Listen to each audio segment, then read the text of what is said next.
Donc ce soir, nous allons parler du Bureau des jardins et des étangs, qui est paru aux éditions Stock.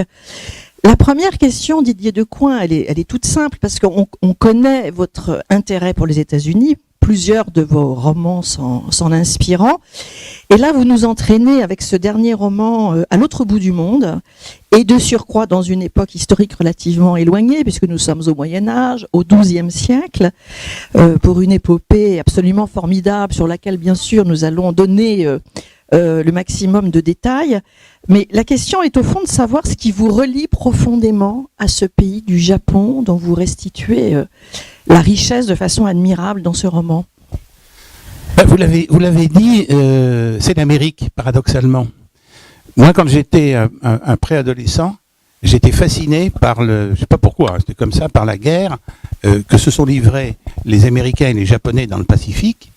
Alors, les Américains, je comprenais bien leur mentalité. J'ai un oncle, enfin j'avais parce qu'il est décédé, mais j'avais un oncle qui est américain, qui était pilote dans l'US Air Force, qui se battait contre les Japonais, et je comprenais parfaitement le côté idéaliste, enfin qu'on connaît, hein, des Américains, et je comprenais pas l'attitude des Japonais, dont je savais qu'il s'agissait d'un peuple très évolué, très très raffiné, mais qui a fait preuve pendant cette guerre d'une cruauté terrible. Parce que les bébés rattrapés au bout des baïonnettes, c'est eux.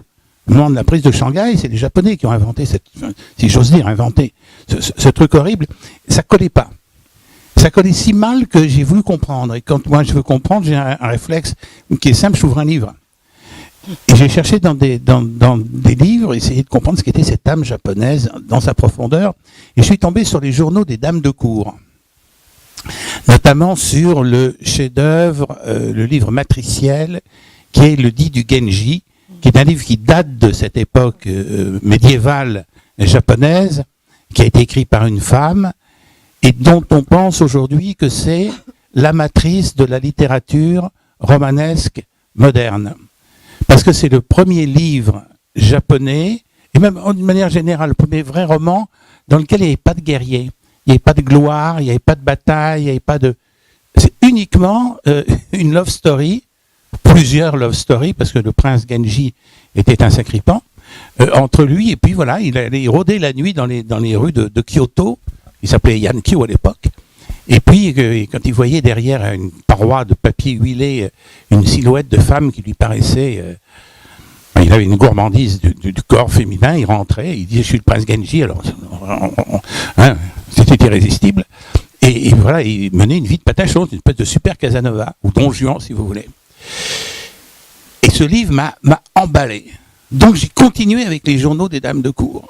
Et je vous incite d'ailleurs à en lire. Le dit du Genji, c'est formidable, et ça a un défaut quand même, c'est que Murasaki Shikibu, qui est la femme qui l'a écrit, elle donne quasiment pas de nom, hormis Genji. Les autres, ce sont des titres. L'administrateur des écuries de gauche, etc. C'est assez compliqué à suivre. Mais il y a un autre livre de Dame de Cour qui est absolument formidable. Attends, il faut que je me le retrouve parce que, naturellement, c'est le livre de Sei Shonagon qui s'appelle Note de chevet. Sei Shonagon. Sei Shonagon, c'était aussi une dame de cour, une aristocrate. Et elle a eu l'idée géniale de noter tous les jours ce qu'elle trouvait adorable et ce qu'elle trouvait détestable. Alors, adorable, une fleur de cerisier, bien évidemment, que le vent fait tomber et qui vole comme un papillon, etc. Alors, ça, détestable, la chouette qui l'a réveillée un matin, une demi-heure plus tôt que d'habitude. Et c'est tout ça, des toutes petites notations. Et alors d'abord, c'est une description de la vie quotidienne à Yankyo à cette époque, sensationnelle, palpitante, et bien qu'il ne se passe rien. Et en même temps, c'est extrêmement touchant de voir comment une femme a consacré une grande partie de sa vie juste à noter des petites choses toutes simples. Ce que nous faisons, mais beaucoup d'hommes et de femmes d'aujourd'hui le font, femmes surtout, mais ne le publie pas en se disant ça n'a aucune espèce d'intérêt que je raconte que ce matin j'ai trouvé un merle en train de picorer des trucs dans mon jardin. Eh bien oui, mais des années et des années et des années plus tard, ça devient un truc fascinant. Donc voilà, j'ai lu ces livres des dames de cour et je suis tombé amoureux de l'époque.